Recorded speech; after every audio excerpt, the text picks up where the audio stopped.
Hi, everybody. Welcome to CANNAfact Friday. Super excited to see you all here. I was just on the events page and saw that we have some people trickling in. We're expecting about 100 people in the room today, so really excited to kick us off. If this is your first time joining CANNAfact Friday, you might be wondering what the heck is going on. What we do is we do a live stream every week on Fridays at 10 a.m. I'm actually sad that we missed last week because David and I were both traveling. But we're back. We're back on schedule, and we have an awesome show lined up.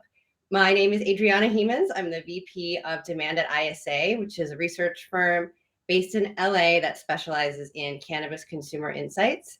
And I'm joined today by my co-host, David Palaschuk, who is the author of the best-selling book about branding, Bud, the first book about branding for cannabis. And David is also a consultant who helps his clients build more meaningful brands. Welcome, David. Hey, Adriana, how are you today? So good. We missed each other last week, so I'm excited to get it going again today. I know. It was sad, but here we are. Here we are. And for those of you who don't know Adriana and what she does, Adriana is the VP of Demand at ISA, and she works in insights and research and focuses on cannabis among other industries. But often together we work to create informed strategies for those folks in the cannabis industry. And she is the data person, I'm the branding person, and together we come together and create not only CANNAfact Friday, but work on some really great projects together. And I'm always excited to do that with you, Adriana. Yes, me too. Making the magic happen. That's right. And part of the magic are the folks that listen in, right? Not only our guests do we bring every week to join us in the conversation, but it's also the folks that listen in and ask questions and participate. So here we are here we are again this Friday, CANNAfact Friday, and we urge everybody to use the chat on the right side of their screen. And we're excited to basically kick it off. We've got a great guest. Do you want to share who our guest is today? And Yes, I get this absolutely do. cool. Meryl Gilbert will be joining us in just a second, who is someone I so admire. She's so knowledgeable. For those of us who have been in the space for a while, you've probably seen her speaking on stage or speaking in podcasts. She mentors women with the ArcView Group. Meryl is the CEO of Trace Trust, which is a company that works for manufacturing compliance and advocating for safe consumer experiences, which we know is super important. And she is also the founder of the Cannabis Compliance Alliance, which is not only a tongue twister, but it's also a collaborative group that comes together to put the cannabis industry on equal footing with other mainstream businesses. So excited to talk to Meryl. I am too. And here she Hi, is. Meryl. Hello. I am so happy to be here too, especially like the work that the two of you do together. What we do is very complementary. Absolutely right. Indeed, it is. And we're excited to chat with you today. And also for anyone who's in the audience who has a question for Meryl, feel free to drop it in the chat and we will read them out to her as we go along. But I think the first step is we're going to kick it off with a little interactive game that we like to call CANNAfact or CANNAfiction. We're going to throw a slide up on the screen so that our audience can play along with us. This is what we do.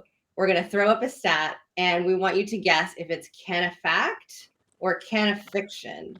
And drop your answers in the chat. We'll kind of talk through it as we discuss it. This first one, if you can go to the next slide so we can see the stat. Here we go. Thank you. Guess if this is a CANNAfact or CANNAfiction. This comes from a very recent survey we did of 420 cannabis consumers. They were asked the question, how strongly do you agree with this statement? I take the time to carefully read the labels and safety information of the cannabis products I purchase. They had 5 answer choices that they could respond with. It was a single select.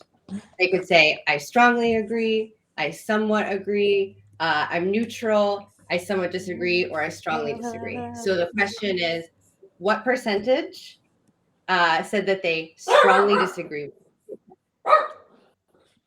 And go ahead and drop your answers in the chat and we'll read them out and we'll see what the audience thinks. And while we're doing that, David, what would you guess? What's your guess on this one? Wow. Well, it seems like Meryl's dog might have an answer to that too.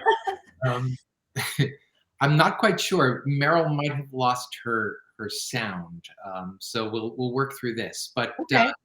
37% of cannabis consumers strongly agree with this statement. I take the time to carefully read the labels.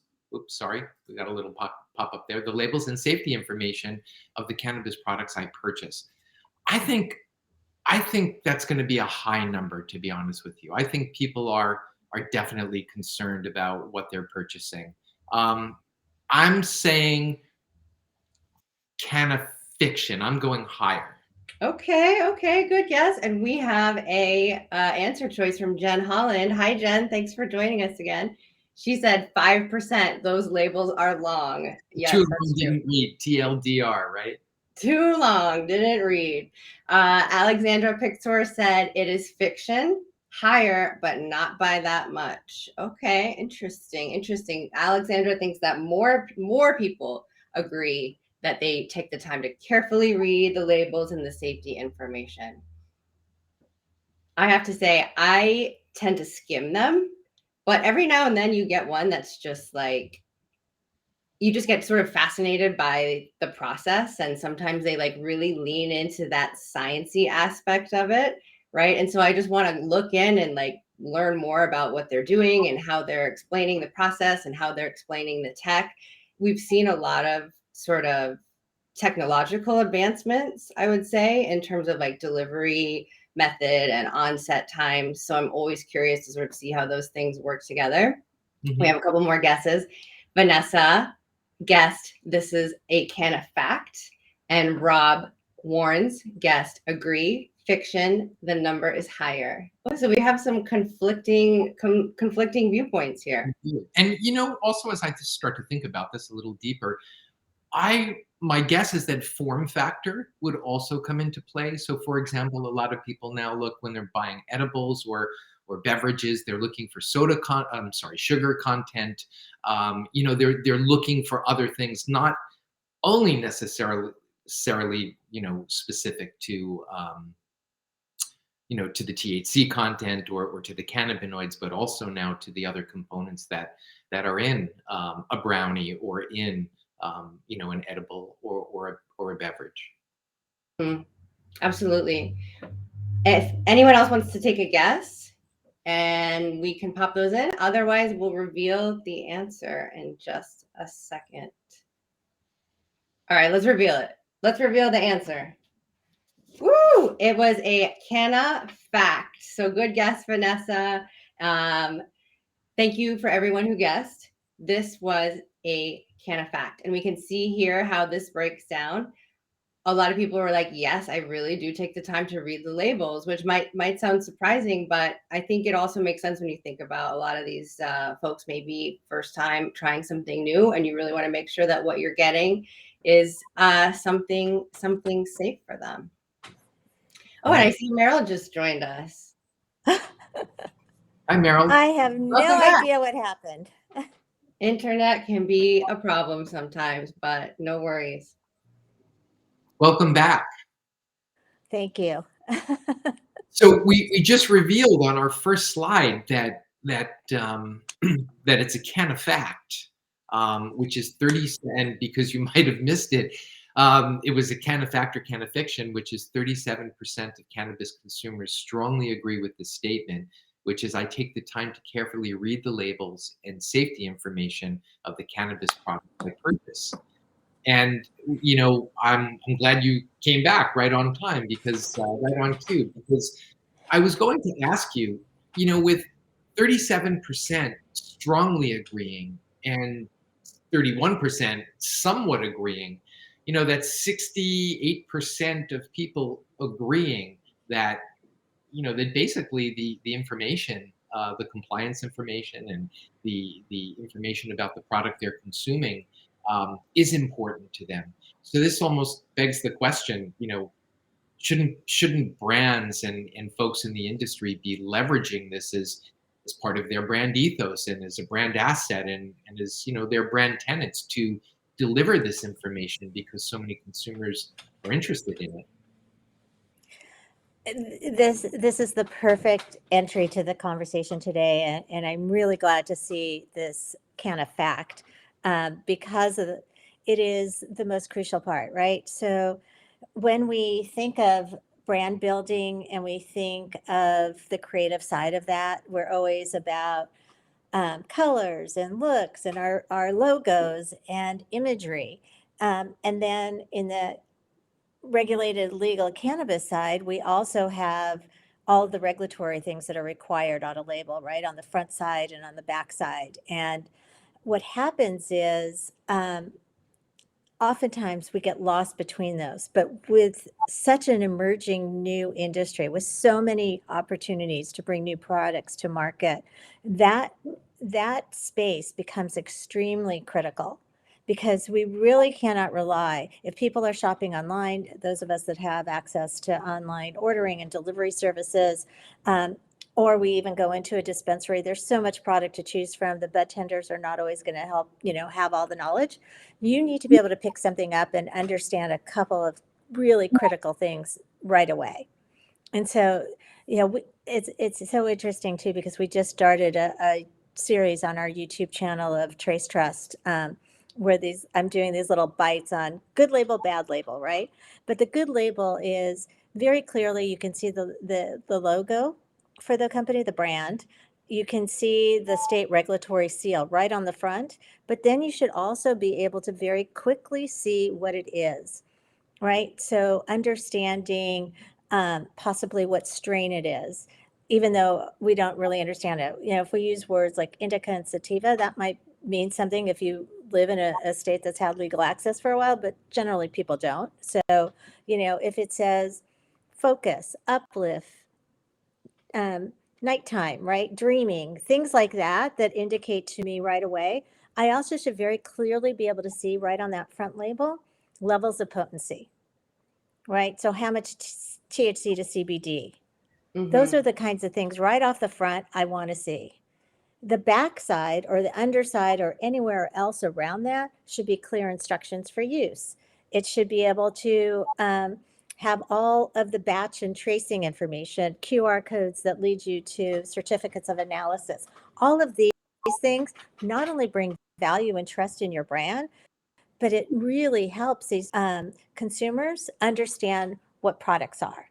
And that's why this is a great question, because you could see people are used to reading labels, right? They're used to reading them in the grocery store. They're used to looking at them on so many other different things that they consume and use, that it really, needs to be a part of this industry as well. A strong part of it. Even more so now with so much emphasis on health and wellness. And we all know that there are tactics that we see on the food side where people are like, okay, a serving only has 120 calories, but the serving is like this tiny. So we know we have to be savvy as consumers to really understand what we're consuming. And I see that sort of growing and influencing what's happening in cannabis too. And Meryl, by the way, feel free to drop a link to your YouTube channel in the chat if folks are interested to see the label analysis and evaluation that your team has put together. I think that would be really interesting for people to check out. Just a Perfect. quick question here, Meryl. We speak about compliance, and compliance is really often state to state. But if you think about the meta conversation, if you will, it's really interesting. Massachusetts has a 5%, a 5 meg THC per serving cap, whereas Arizona has 50, which is a 10 times difference. So even though one could be compliant in their state and the other compliant in their state, as they start to build national brands, people could experience, a product with a 10-time strength, right, or dosage. So that would be the equivalent of buying a Budweiser in one state and going to another state and buying the same Budweiser package, if you will, which is 10 times as strong. So it's interesting when we talk about compliance, which is huge and important, but then there's that other layer, that outer layer, which brings us all back to a level playing field from state to state. What are your thoughts on that? So this is another fantastic question. So there's two things. Compliance, number one, is means that you're meeting certain standards, right? Levels of standards. So in the legal regulated cannabis world, that means that you're able to validate the levels again of THC to CBD. We're not looking at all the other cannabinoids. We're not looking at all the other terpenes or anything else in there, but this is the general assumption there. The second is the second part of that is those are the standards. Regulatory is the overseeing body, right? They're the ones that are setting the laws, the guidelines in which you need to, be able to work within to maintain your license, to service the public, to be partisan, part of the industry.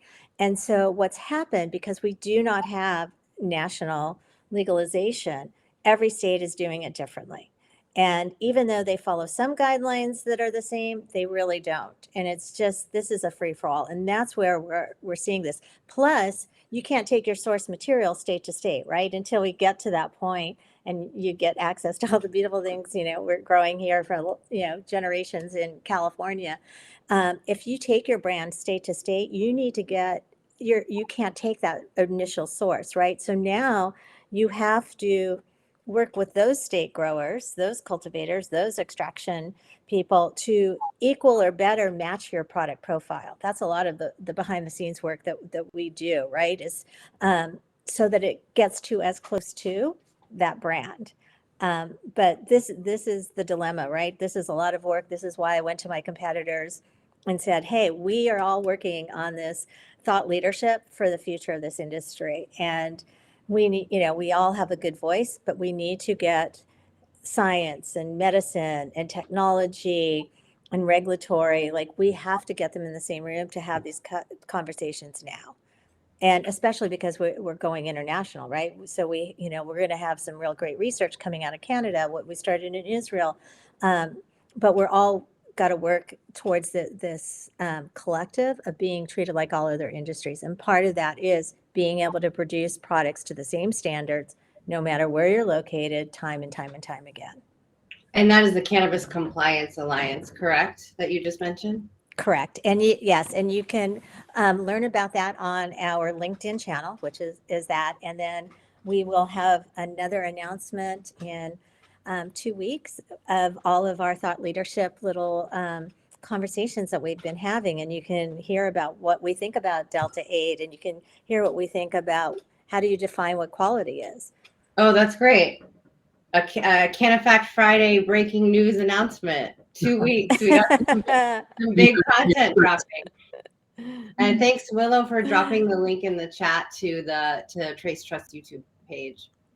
Before we go on to the next stat and do another little interactive game, which will be fun with our audience, I just wanted to touch upon how fascinating I think the first part of this discussion is that people really are taking time to read labels. And it's so fascinating to me what we do with at ISA is like helping people understand the customer journey.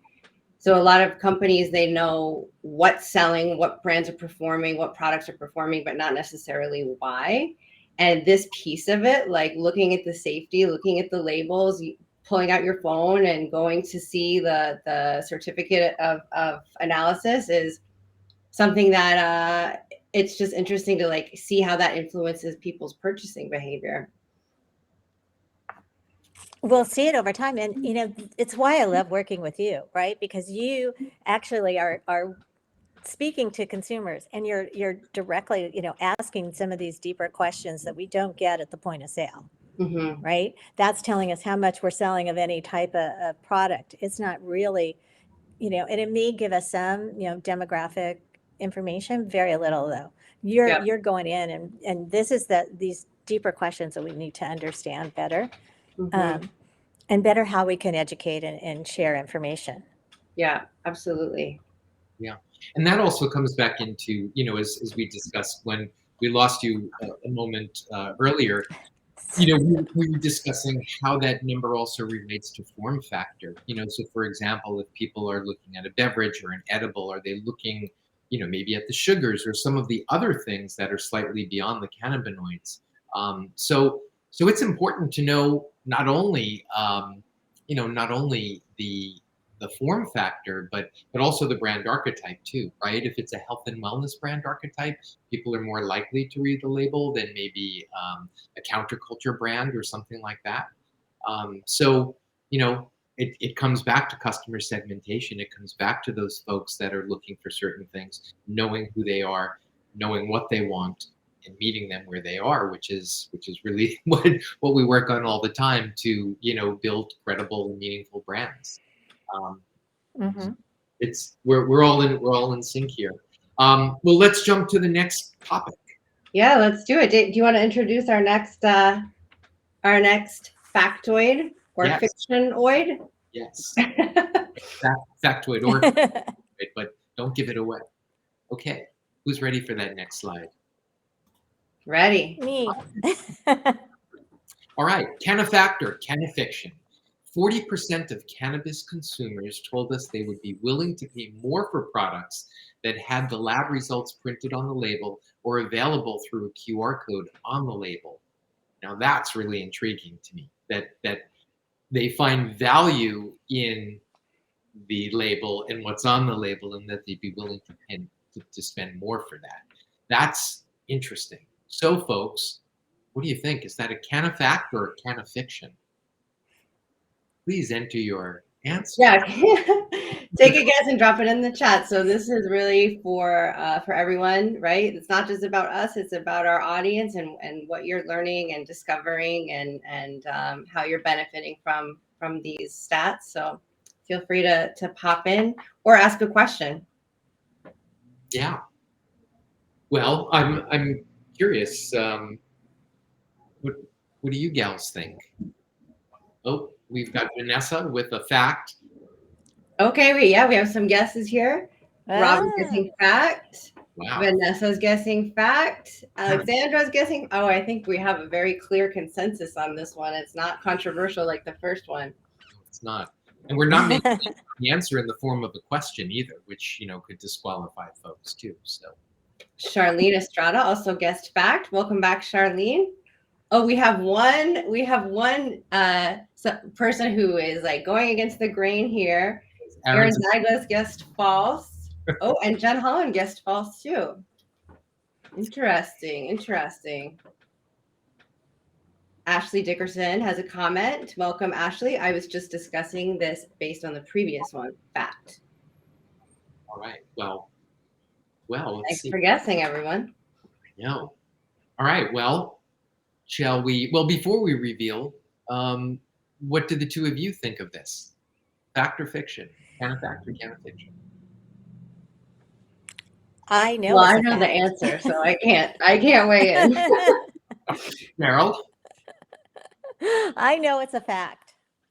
And I know it's a fact because it not only comes from this industry, but it comes from others, right? So again, people are willing to pay more for things quality that they can trust, brands that they can trust. And if you can take them on the journey of transparency and where things come from, how things are made, they are much more willing to not only try you, but to buy you again. Wow, very interesting. So in some ways, monetizing the information about your product is pretty intriguing concept here. Well, let's see if it's a CANNAfact or CANNAfiction. Next slide, please. The winner is. I'll do a little drum roll. It is CANNAfact. CANNAfact. We were not successful at stumping most people on this one. Most people guessed it correctly. That's right. So CANNAfact, I take the time to carefully read the labels and safety information of the cannabis products I purchase. So 40% say yes, 19% say no, 41% are unsure. I'm curious about those 41%. Interesting.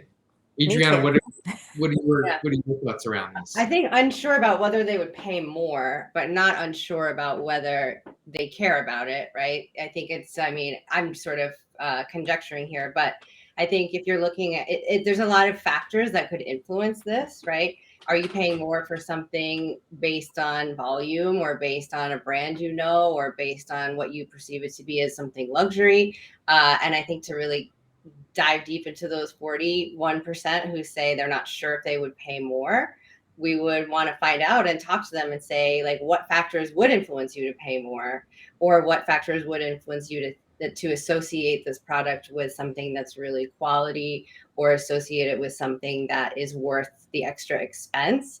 I think what we've learned just generally about consumers is that they're pretty savvy. They are not really willing to pay more for things unless you can really prove that there is a quality aspect to it. There's a reason to pay more for it. The ingredients are premium in some way. They're manufactured in a way that is very high end, right?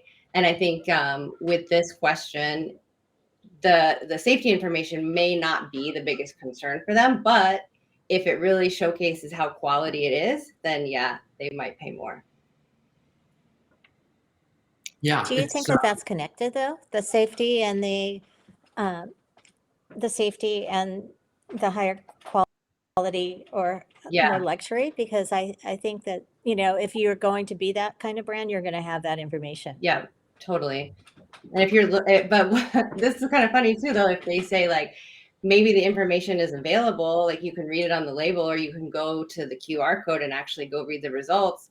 But it also didn't say like that the results showed positive things, right? So maybe we should have phrased the question differently and said, assuming that the lab results say something that you wanted to see. Right. Do you want to read the question, Adriana, that just came in? Oh yeah, good question. Do you think the compliance and safety conversation is more important at the brand or dispensary level? It seems like a challenge to get the message, DTC, for those who don't want to read labels or aren't sure how to interpret them. Really good point, Alexandra. Thank you for that question. You want to take that one, Meryl? Yes, thank you. So there's a couple of things to consider with this question. And, David was talking a few minutes ago about, when you're getting ready to create a product and create, and we oftentimes say, before you even jump to that, you should spend time with us, right? Because we really look at that question straight on about, what are you trying to create? What is your audience? Why are you trying to do this? Where do you think you're going to compete? And more so that it can become something, whatever that something is, and that's that expertise, because we want to give you the roadmap to then come to the Davids of the world to go that next level, right? To influence that. And so when we talk about compliance and safety, this is where we're trying, so many of us at all levels of the industry, to find how's the best way to educate. So working, the brands have to work through the distributors and the retailers and get it to the bud tenders in a way that they can understand it and pick on it. But because, again, going back to the fact that we don't have legal federalization, where we're getting caught up here is in this part of connecting the dots, right? Of understanding who we're serving, when we're serving them, and we don't have any unity around that language yet. So these things all come into play about what is required in one place is not necessarily required in the other, and we miss opportunities of information. So this testing, standardization really becomes important. And when we put all of our value on potency, we're really still stuck almost in a stoner culture, right? And not in the overall nuances of the plants, of the strains, of the terpenes, all of that, grown outside, grows inside. And we have to work away from that. We have to get away from that potency part, because I love that is point not the consumer of today. I love that point that you just made.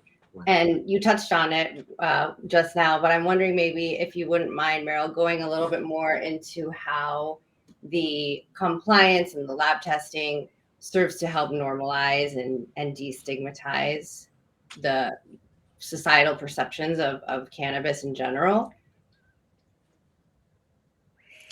Well, I think that that part of it is what gives you the difference between a product purchased in a licensed regulatory state versus one that may even just have some form of medical or may only allow CBD. We are seeing this in real time, and this is the big detriment, right? So if people don't have safe and reliable experiences, we are all at risk. And we are already seeing, just last week out of the UK, the first death from a non-legal synthetic cannabis type product. And this is the problem, right? So, when people say Delta 8 and Delta 9 and they're seeing these things in other states, these things are oftentimes not really related to what was originally from the plant.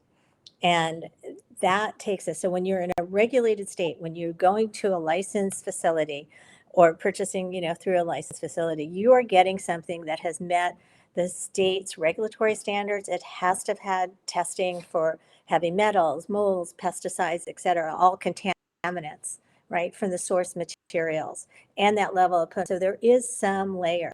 And for people to get their license, they have to go through a variety of steps as well, right? So the facilities where they are, we're just now, again, another layer of work we do is on GMP, good manufacturing practices. This is, being in a grocery store that hasn't come from a facility that isn't proven to have these things in place, right? That means all their documentation, all their training, all of their procedures for production, all of their, raw materials to finished goods is traceable. In case something goes wrong, you can recall it. This is about product liability, product safety, consumer safety, but also, your overall ethos of operating a business. Right. Meryl, it's so interesting as you talk about that. It seems like the growth of D8, if you will, is taking place in the states that are not legally regulated for cannabis, right? So because D8 doesn't even seem to have a demand in most of the states where cannabis is now legal. So what it seems like, or people are finding ways to get high in the states that they live in, like Louisiana or in Arkansas or Texas, those states. So it's really intriguing to see how these two things are sort of being combined, not combined, but confused amongst not only consumers, but certainly probably more often regulators. And it would just seem to me that this would be a great opportunity for the folks high above to better understand that legalization at the federal level would prevent these fragmented sub industries, if you will, or as I like it. I liken it to cockroaches, so to speak. I know that's a terrible example, but humans are cockroaches, and wherever there's a crack in the wall or a loophole, we tend to find it. Oh my gosh, I can't believe you said that. Well, that's certainly what's happened in this with D8. People, found a loophole. They found states where they could sell this in, and now they're selling it in those states. And it's not as popular in states where legal cannabis is. So it's interesting to see that. And I guess my question to you, Meryl, is this seems like a great opportunity for us to once again educate, but also not only consumers, but also regulators, right? It's also the difference. What is the difference between D8 and D9, and why should these things be talked about? They're quite important, and for all the reasons you just pointed out. So my question, go ahead. No, I was just going to say, this is what we're working, in different trade associations. This is what we're working with. I mean, we always knew one of our stakeholders in our company was the insurance industry, right? So really getting with those risk managers, getting with those DAs, getting with the regulatory bodies, really trying to understand what happens when we work outside and without FDA approval, right? Because we have to get ahead of that. Because they don't know, they're looking to us, and so this is the big concern, right? So we have to get, we got to move this faster because we're still cut out of so many aspects with not being fully licensed, not fully being legalized. Right, right, right. Another component to it too is consumer education and what kind of conversations are happening at the point of sale when they're interacting with bud tenders or pharmacists in some states. So I think that's a good segue to jump into our next stat. If we want to throw the question up on here, this one is related to conversations people are having with bud tenders. So we asked consumers, have you had a conversation with we asked dispensary shoppers specifically, have you had a conversation with a bud tender about product compliance in the last 12 months?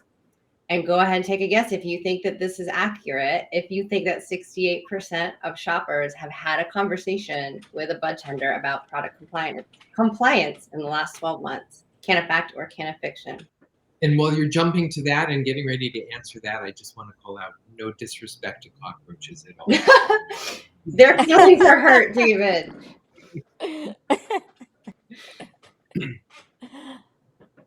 So this is interesting because this is a high number, right? But it certainly seems like there's an opportunity. Yep. And what's interesting is just sort of while people are guessing, I'm hearkening back to the other numbers that seem to equate to 68%. So if people are interested, 68% of people were interested in it, then now I'm curious to see if that many people are having conversations with bud tenders. Yeah, true. Thank you for that comment, Alexandra. Yeah, are these people even having conversations in the first place, or are they just dipping in and grabbing it and going out? We have a couple other folks that guessed fiction. It looks like across the board so far we have 3 votes for CANNAfiction. Number seems too high. Thanks for voting, Vanessa. Anyone else want to take a guess before we reveal the answer? David, I'll let you announce. I'll let you announce this one. I know we need a drum roll for sure. We need some sound effects here. Yeah. That's why we bring our guests in, right, to do the drum. It is CANNAfiction. Only 22% of dispensary shoppers told us that the topic of compliance came up in a conversation with a bud tender in the last 12 months. Wow. So that's interesting. And so let me go back to those numbers. If 68% of people in total, based on what we had before, were interested in these things, I'm surprised, at the very least, I'm surprised there aren't a higher number of conversations taking place. Right. Yeah. What's going on here? Are they unwilling to, or not maybe unwilling, but maybe it's just not the habit yet. Maybe there are certain things that they feel like they can go to bud tenders for the information, but they want to read the labels to find answers about the compliance and the testing component. So I think that people are getting information from a lot of different sources. And this would be a good question. I'd like to hear from Meryl, obviously, who's the expert in this. What is the benefit of having these conversations between consumers and bud tenders? Again, this comes back to training and really the vision of the dispensary, right? Are we in it just, to sell, or are we in it to build a continual consumer business, where we're really educating and supporting and committed to cannabis for both adult use and medicinal uses as plant medicine. So this, when you don't have that in place, where you end up is oftentimes the bud tender is directing you not necessarily based on what you want, but back to that potency, right? So you're thinking, oh, I want something low dose. Well, in my experience, that means it's under 5 milligrams, of THC to it. And if you turn around and hand me something that's like 10 milligrams, that's going to send me into another place, right? And, when we talk about the flower part, which is very much about that, um, this, a very nuanced little scenario, right? Because you don't really necessarily want something that's going to, put you either, love elevate your anxiety, make you more anxious and more hyped up, or put you so far down that you can't get out of your chair. And so you really need that nuance of what is it that person in front of you is trying to experience. If I want something to relax versus I want something to enjoy with my friends, or to help me get some rest at night, right? Those are all different needs, and there's different products and different levels. And if you are, a more everyday or, multiple times user, then you probably need a higher level of potency. But if you're new and just experimenting, this is why beverages are so exciting, because you know, they're being created in a way that they're low dose. The onset is relatively fast. I mean, under 10 minutes, you get up to the level that you expect, and then you start to come down in a way that you would if you had a glass of wine, right? More nuance to understanding how these things work and experimenting, as opposed to, the bartender just selling you some really heavy duty, flour that's, again, couple of puffs and you're like a mess. One Yeah, way or the other, some up or down, distributors you're do a a mess. great job of training their bud tenders, right? And they know exactly what questions to ask to create a personalized experience. And others, I'm sure you've had a broad spectrum of experiences like I have, are not knowledgeable. So you wouldn't go to them to ask these questions. And Yeah, they're not going to know everything, right? It's like the liquor store, right? They point you to the vodka. There's 40 brands of vodka on there. They might know too. They're not going to know everything, but if they understand a basic nuance of what you're looking for, that they should be able to direct you to the thing that's going to put um, to put you in the right place, right? To give you options that are fit to what you're trying to create for yourself. We have a comment from Jamie Quider. Team low dose. I'm with you on that one, Jamie. it seems to me that there's an opportunity across the spectrum here, across the board for people and for different constituents to educate, right? So, there's the brands, there's the dispensaries, there's the bud tenders, there's third party, the compliance alliance. There's all these other opportunities, and I think it behooves the industry, just very much like the alcohol industry, to educate. And then you've got the Mothers Against Drunk Driving and all the other components that and constituents that come in and sort of educate, whether they're pro or against. But nonetheless, I think there's lots of opportunity for education. I also think, Meryl, what you just said a moment ago, speaking about beverages, if you think about cannabis and cannabis consumers, I mean, essentially, there's the core consumers and then there's the canna curious, right? So a core consumer already has a tolerance, is already consuming, and already has experience with it, so they know. But it's the canna curious that are more often than not consuming flour.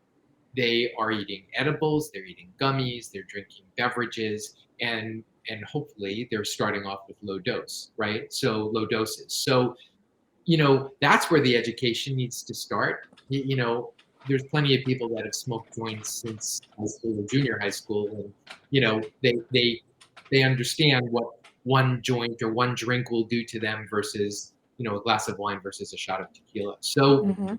it's really interesting. I think the majority, if you will, or the culture is beyond the curve, so to speak, when it comes to alcohol, but they're not when it comes to cannabis consumption.